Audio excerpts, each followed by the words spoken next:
Assalamualaikum warahmatullahi wabarakatuh. Yang terhormat Bapak Ahmad Suyono, SPD MPD, yang merupakan dosen pengampu dari mata kuliah Perspektif Global, dan teman-teman kelas 2E yang kami banggakan. Baiklah, kami dari kelompok 8 akan mempresentasikan materi tentang pembentukan organisasi-organisasi regional.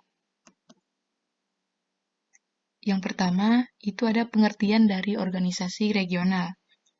Organisasi regional adalah organisasi yang memiliki cakupan wilayahnya sendiri, yang mana hanya beberapa wilayah negara saja yang bisa masuk ke dalam organisasi tersebut. Kegiatan dari organisasi ini pun hanya mencakup beberapa wilayah saja dan diberikan pada negara-negara pada kawasan tertentu. Berbeda dengan organisasi global ataupun internasional, yang mana cakupannya lebih luas. Adapun contoh-contoh organisasi regional, yang pertama itu ada Association of Southeast Asian Nation, yang mana lebih sering kita kenal sebagai ASEAN. ASEAN ini adalah organisasi yang menaungi negara-negara di Asia Tenggara. ASEAN dibentuk pada tanggal 8 Agustus 1967 di Bangkok, Thailand. Dalam pembentukan ASEAN, ada beberapa tokoh yang memprakarsainya.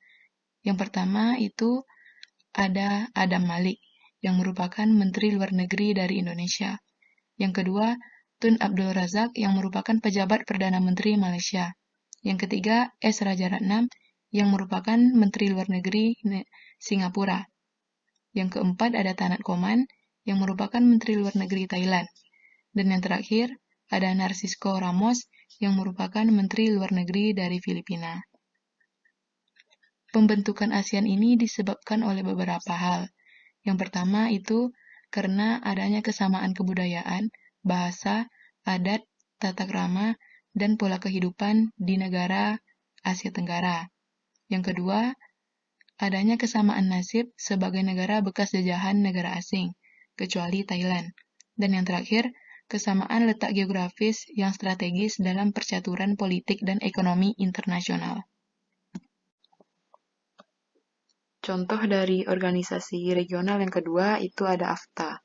AFTA ini merupakan singkatan dari ASEAN Free Trade Area. AFTA dibentuk saat konferensi tingkat tinggi ataupun KTT ASEAN keempat di Singapura, yang mana dilaksanakan pada tanggal 28 Januari 1992.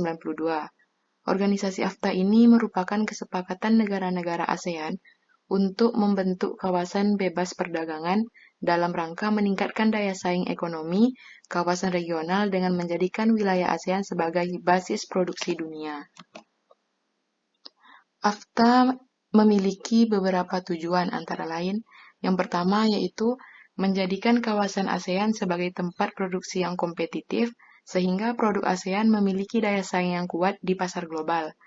Tujuan yang kedua itu menarik lebih banyak foreign direct investment. Dan tujuan yang terakhir ataupun yang ketiga itu meningkatkan perdagangan antar negara anggota ASEAN atau intra-ASEAN trade. 3. MEE atau EEC. MEE adalah singkatan dari Masyarakat Ekonomi Eropa atau disebut juga dengan European Economic Community dalam kurung EEC. MEE ini merupakan organisasi regional dari negara-negara di kawasan Eropa. Pada 1 Juni 1955,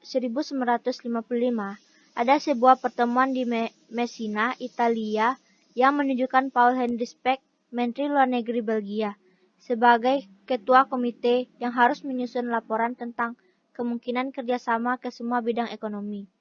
Laporan komite Spaak berisi 2 rancangan yang mengintegrasikan Eropa, yaitu A. Membentuk European Economic Community dalam kurung EEC atau Masyarakat Ekonomi Eropa dalam kurung MEE.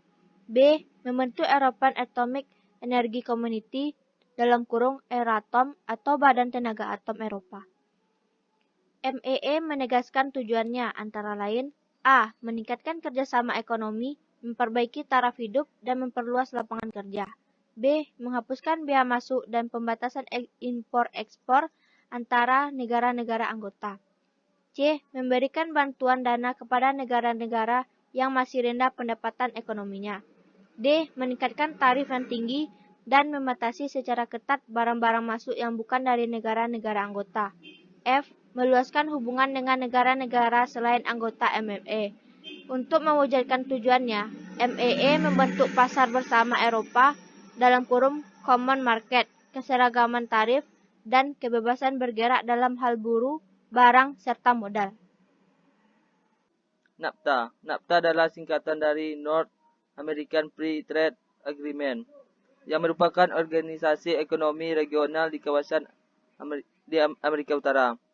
Pendirian NAFTA bermula ketika Meksiko mengalami krisis ekonomi pada tahun 1980. Krisis tersebut membuat Meksiko berinisiatif untuk melakukan kerjasama ekonomi multilateral dengan negara-negara di kawasan Amerika Utara. Kerjasama dalam NAFTA mencakup 3 hal, yaitu A. Perjanjian perdagangan bebas, B. Perjanjian kerjasama lingkungan, C. Perjanjian kerjasama buruh. Tujuan dari pendirian NAFTA ini yaitu A. Membuat dan menerapkan prosedur perdagangan yang efektif di kawasan Amerika Utara, B. Meningkatkan investasi di negara anggota NAFTA, C. Mempermudah prosedur bea cukai di kawasan Amerika Utara, D. Meningkatkan daya saing industri di negara anggota NAFTA.